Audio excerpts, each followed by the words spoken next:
నీతిమంతులు అంటే ఎవరు? Who is righteous? బైబిల్ సెలవిస్తుంది ఒక్కడు కూడా నీతిమంతుడు లేడంటండి. ఒక్కడు కూడా నీతిమంతుడు లేడు.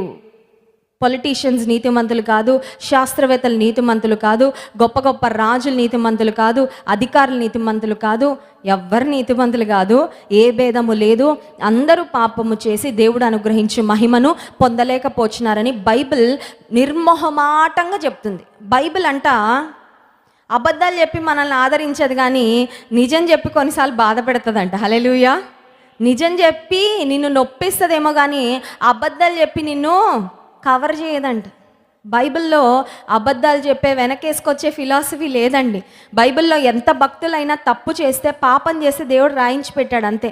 అయ్యో ఇలా జరిగిందా, నేను కవర్ చేద్దామని దేవుడు ఎవరిని కవర్ చేయలేదు. అబ్రాహాము అబద్ధం ఆడాడా లేదా? తన భార్యని ఏం చెప్పాడు?